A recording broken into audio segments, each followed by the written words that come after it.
In fashionable society, a girl has no recognised position until she has been presented at court, which is equivalent to saying that so soon as she has arrived at an age when the schoolroom may be quitted and a more responsible position assumed in life, a girl's first duty is to pay her respects to her queen. For 200 years, the daughters of the upper class were presented before the Queen in a ceremony that marked their coming of age and the beginning of the social season. The debutante was a girl who was generally a member of a fairly distinguished family who was presented at court. It was a mark of perfection. She had the mark that she was a girl worthy of being produced in the presence of the Queen.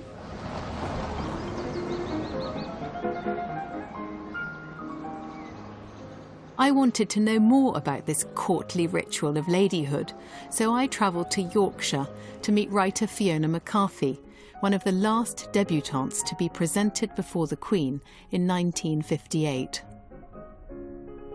This is presentation week, what have you called it, of 58? It was presentation week, because there were a record number of applicants to be presented because everyone knew that it was the last presentation. So really below-age girls were being presented just to get them in before the presentations finished. So we were in these incredibly flimsy wild silk dresses and little hats and long white gloves, and it was a bit of an ordeal, of course, but everyone was keyed up with excitement about it. Except you. Except for me. I was a little cynical already. As a girl from an aristocratic family, Fiona McCarthy had grown up with the knowledge that her childhood would climax in a curtsy to the Queen and a heady social whirl of balls known as the season.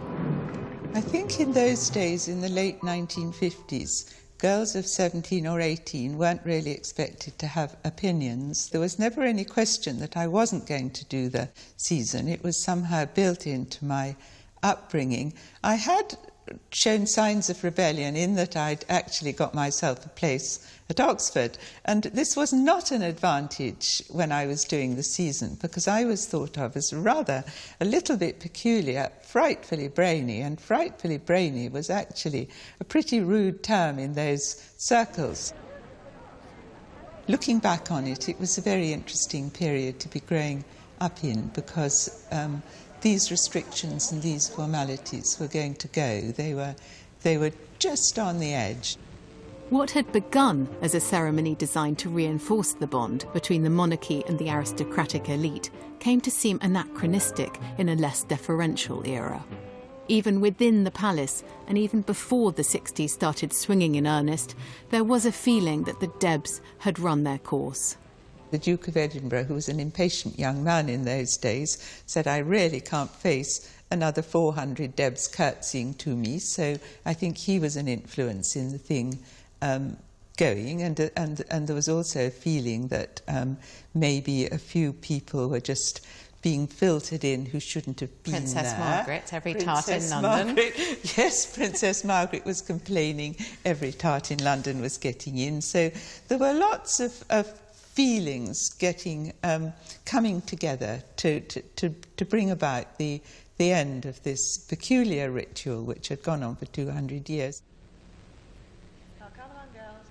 Ladies were becoming a little bit ridiculous by that time. There'd been this rather satiric play, The Reluctant Debutante, William Douglas Hume, which, you know, it had made people laugh at the whole debutante scene. Satire was beginning to come in. Ladies were beginning to seem, you know, just verging on the ridiculous. And then, as the years went by the early 60s, they were totally beyond the pale. Nobody wanted to be a lady, because they just seemed so silly. There was no place for white gloves and tiaras in a world that was in the active throes of social change and sexual revolution. Well, it all changed rather overnight. It changed, I suppose, around 1960, 1961. You didn't want to be seen dead looking like your mother anymore, and you didn't want to be ladylike. People's clothes had changed, and the sort of social differences weren't so obvious anymore. In an era when hemlines were rising and women were challenging stereotypes and demanding equality, the traditional lady suddenly felt like an unfashionable and unwanted throwback. But still, she never vanished completely.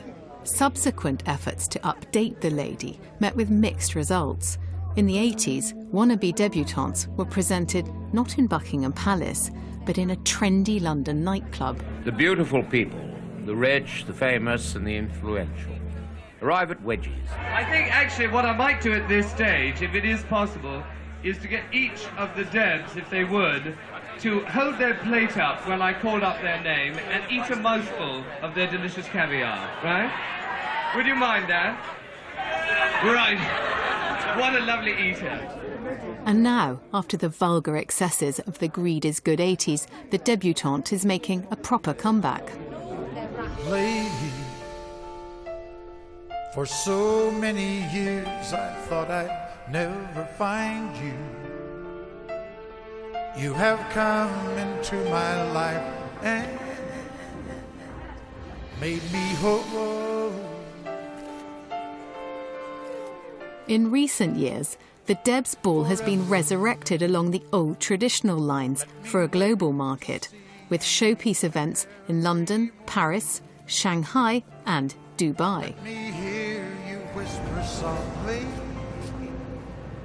in my ear. Young ladies are once again being decked out in ball gowns and briefed in the rules of royal etiquette. You will obviously curtsy to anyone who is a prince or princess. Princess Susan Al Said of Oman has also been invited. She is the wife of the brother of the Sultan of Oman. She is a princess. You will curtsy in the way that you have curtsied to Princess Katerina of Yugoslavia and the other royals you have met during your year. So it's very, very important. I was intrigued to know what this old-fashioned and ornate ritual had to offer young women in the dark economic times of today. So I went to meet the organiser of the self-styled London season, Jenny Hannon-Peel. Why would a girl who'd been through the London season be any more ladylike than one who hasn't? Because I think it's a grooming process. I know I found that when I was a Deb.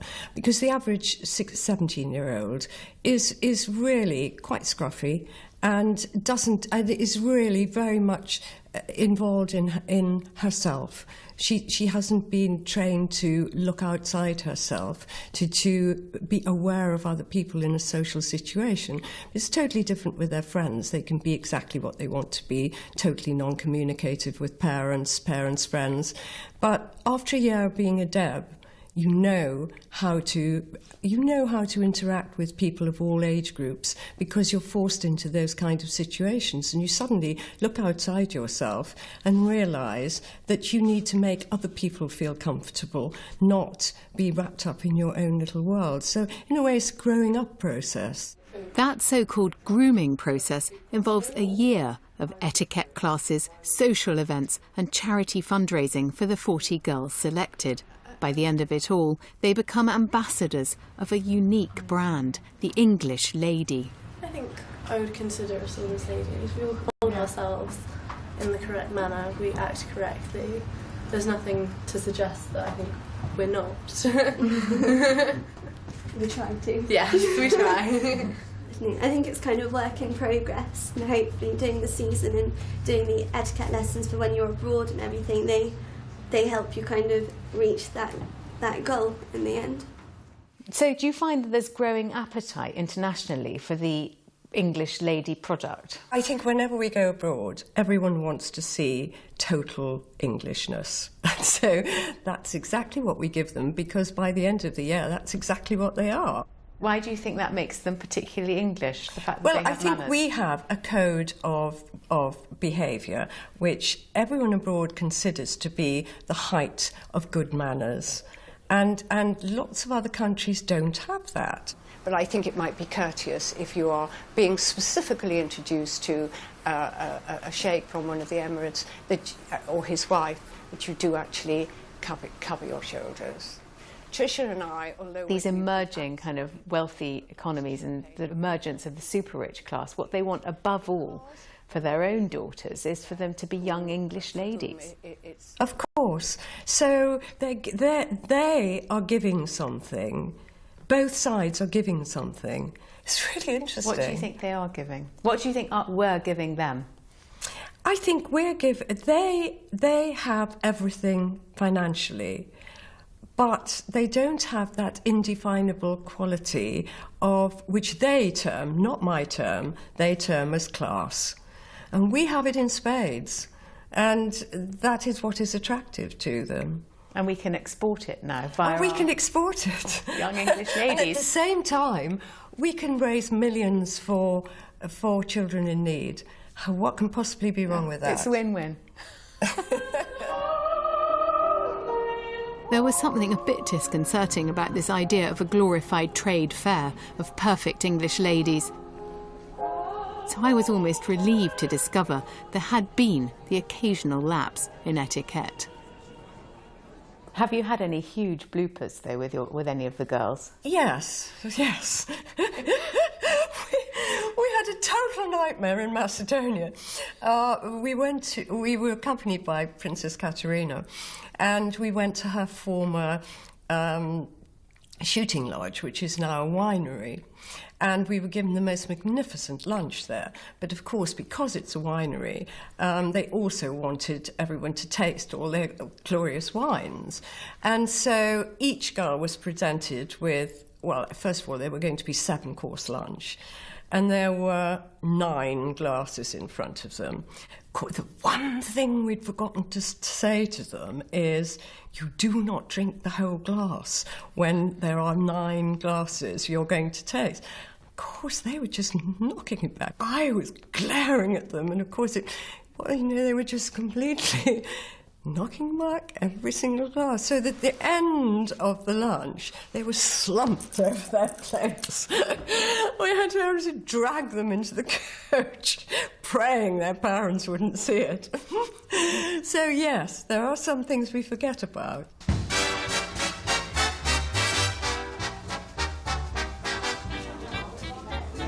It's a funny old world where young ladies are groomed for a nostalgic recreation of the Debutantes ball, but still get totally lashed on a coach trip to Macedonia.